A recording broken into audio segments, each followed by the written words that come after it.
எப்பவுமே உங்களுடைய கணவர் வந்து உங்ககிட்ட எரிஞ்சு எரிஞ்சு விழற ஆட்களா இருக்காங்களா? இல்லனா எப்பவும் அவங்க பேச்சில் ஒரு வெறுப்பை உணர்றீங்களா? உங்ககிட்ட கொஞ்சம் கூட பாசமாக நடந்துக்காம காரணமே இல்லாமல் திட்டிக்கிட்டே இருப்பாங்க அப்படின்னா இந்த வீடியோ உங்களுக்காக தான். இந்த வீடியோவில் நான் ஒரு 5 விஷயம் சொல்லியிருக்கேன். அந்த 5மே நீங்கள் ஃபாலோ பண்ணீங்க அப்படின்னா கண்டிப்பாக உங்களுடைய கணவர் வந்து உங்களை திட்டுறதை படிப்படியாக குறைச்சிருவாங்க. Welcome to my channel. நான் உங்கள் பிரியா. என் சேனலை சப்ஸ்கிரைப் பண்ணி தொடர்ந்து ஆதரவு கொடுத்துட்ருக்கேன். உங்கள் எல்லாருக்குமே ரொம்ப நன்றி. இனிமேல் சப்ஸ்கிரைப் பண்ண போகிறவங்களுக்கும் ரொம்ப ரொம்ப நன்றி. உங்களுடைய கணவர் வந்து உங்கள் மேலே வெறுப்பை அள்ளி கொட்டுறாரு அப்படின்னா அதுக்கு முழுக்க முழுக்க காரணம் நீங்களாக தான் இருக்க முடியும்.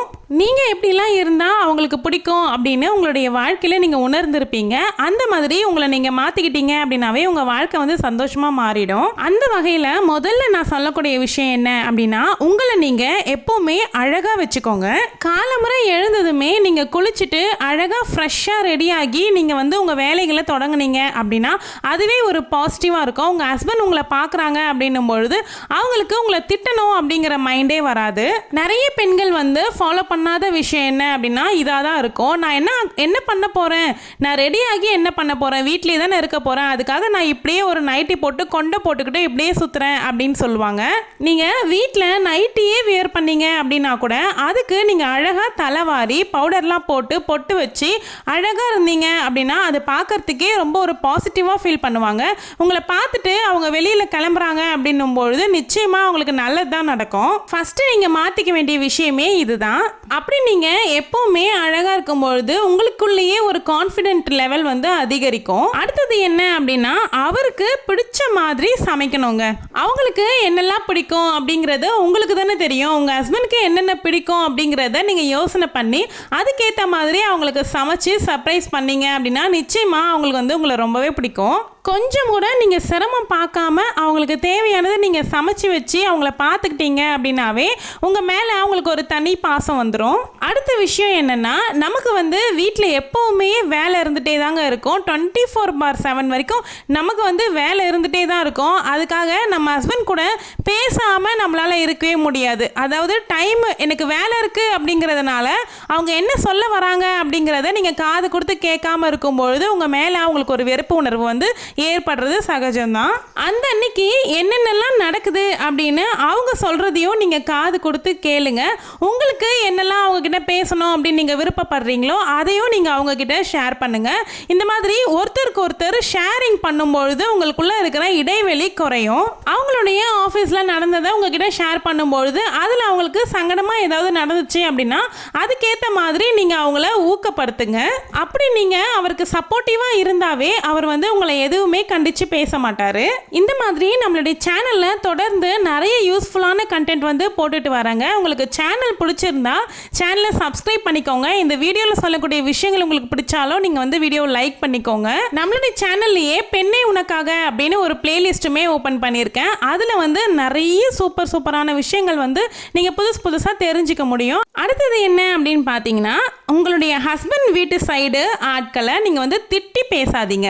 அவர்கிட்டயே வந்து அவங்க வந்து உங்கள் மாமியாரையோ இல்லை மாமனாரையோ அல்லது அவருடைய உடன் பிறந்தவங்க யாராவது இருக்காங்க அப்படின்னா அவங்கள பற்றி பழிச்சொல் வந்து நீங்கள் உங்கள் கணவர்கிட்டயே சொல்லும் பொழுது அவருக்கு வந்து உங்கள் மேலே கண்டிப்பாக ஒரு வெறுப்புணர்வு ஏற்பட்டு உங்களை எப்போவுமே கரிச்சு கொட்டிகிட்டே தான் இருப்பாங்க.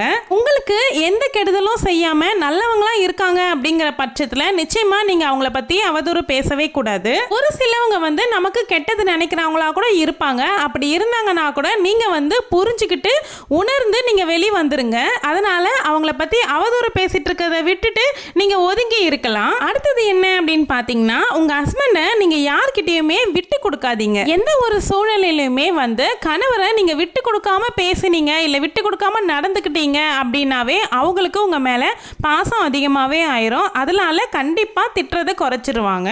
நம்மளோட சேனலில் ஒரு சப்ஸ்கிரைபர் சிஸ்டர் வந்து ஹஸ்பண்ட் அண்ட் ஒய்ஃப் ஒற்றுமை பற்றி வீடியோ போடுங்க, ஹஸ்பண்ட் அண்ட் ஒய்ஃப் ரிலேஷன்ஷிப் சம்மந்தமாக வீடியோ போடுங்க அப்படின்னு சொல்லி கமெண்ட்டில் கேட்டிருந்தாங்க. அவங்களுக்காக தான் இந்த சீரீஸ் வந்து ஸ்டார்ட் பண்ணியிருக்கேன். இந்த மாதிரி கண்டென்ட் வந்து உங்களுக்கு பிடிச்சிருக்கு அப்படின்னா கமெண்ட் செக்ஷனில் கண்டிப்பாக சொல்லுங்கள். வேறு எந்த மாதிரியான உங்களுக்கு ஹஸ்பண்ட் அண்ட் ஒய்ஃப் ரிலேட்டடான வீடியோஸ் வந்து வேணும் அப்படின்னாலும் சொல்லுங்கள். கண்டிப்பாக நான் வந்து அதுபடி உங்களுக்கு போஸ்ட் பண்ணுறதுக்கு ட்ரை பண்ணுறேன். எல்லாருமே ஆரம்பத்திலேயே ஒருத்தரை புரிஞ்சுக்கிட்டு வாழறது கிடையாதுங்க. போக போக வாழ்க்கை போக போக தான் நமக்கு வந்து வாழ்க்கைனா என்னங்கிறது புரிய வருது.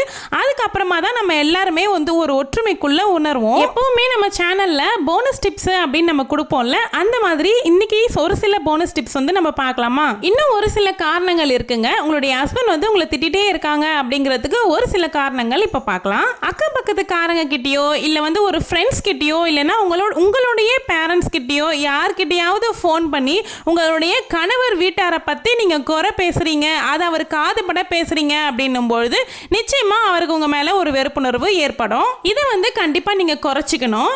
அதுக்கப்புறம் பார்த்தீங்கன்னா நிறைய ஹஸ்பண்ட்ஸ்க்கு வந்து பிஸ்னஸ் விஷயத்தில் ஃபினான்ஷியலாக அவங்க வந்து ஸ்ட்ரகிளாக இருக்காங்க அப்படிங்கிற டைமில் ஒய்ஃப் வந்து எந்த ஒரு ஹெல்ப்புமே பண்ண மாட்டாங்க. அவங்களுடைய நகையை கேட்டால் கூட கொடுக்க மாட்டாங்க. அந்த மாதிரி இருக்கிறவங்களையும் நான் வந்து கேள்விப்பட்டிருக்கேன். ஆனால் அந்த மாதிரி பண்ணக்கூடாதுங்க. அவங்களுக்கு என்ன கஷ்டம், என்ன ப்ராப்ளம் பிஸ்னஸில் அப்படிங்கிறத நீங்கள் கேட்டு தெரிஞ்சுக்கிட்டு உங்களால் எவ்வளோ சப்போர்ட்டிவாக அவங்களுக்கு இருக்க முடியுமோ, அவங்க இப்போ கடனில் இருக்காங்க அப்படின்னா உங்களால் அந்த கடனை அடைக்க முடியும், உங்ககிட்ட அதுக்கேற்ற அளவுக்கு நகை வச்சுருக்கீங்க அப்படின்னா, உங்ககிட்ட சேவிங்ஸ் இருக்குது அப்படின்னா நீங்கள் கண்டிப்பாக அவரை வந்து அந்த கடன்லேருந்து மீட்டு எடுக்கணும். அந்த அளவுக்கு நீங்கள் சப்போர்ட்டாக இருக்கணும் அவருக்கு. எப்போவாவது அவங்க துவண்டு போயிருக்கும் பொழுது நீங்கள் வந்து அவரை உற்சாகப்படுத்தி அவங்களால முடியும், நீங்கள் இதை பண்ணுங்க அப்படின்னு சொல்லிட்டு உற்சாகப்படுத்துனீங்க அப்படின்னாவே அவருக்கு வந்து ரொம்பவே சந்தோஷப்படுவார். ஒரு பெண்ணால் முடியாததுன்னு என்னங்க இருக்குது? கண்டிப்பாக நம்மளுடைய வாழ்க்கையை நம்மளால சரி செய்ய முடியும் அப்படின்னு நம்ம நம்பணும் ஃபர்ஸ்ட். இந்த வீடியோவில் நான் சொல்லியிருக்க விஷயங்கள், இந்த கண்டென்ட் உங்களுக்கு ரொம்ப பிடிச்சிருக்கு அப்படின்னா இந்த வீடியோ கீழே இருக்க லைக் பட்டனை கிளிக் பண்ணிக்கோங்க. அப்போ இந்த மாதிரி இன்னும் வீடியோஸ் கொடுக்கறதுக்கு எனக்குமே மோட்டிவேஷனாக இருக்கும். சேனலை நிறைய பேர் சப்ஸ்கிரைப் பண்ணாமல் தான் பார்க்குறீங்க. ப்ளீஸ் எனக்காக சப்ஸ்கிரைப் பண்ணி வச்சுக்கிட்டு பாருங்கள். இன்னொரு வீடியோ சந்திக்கலாம். தேங்க்யூ.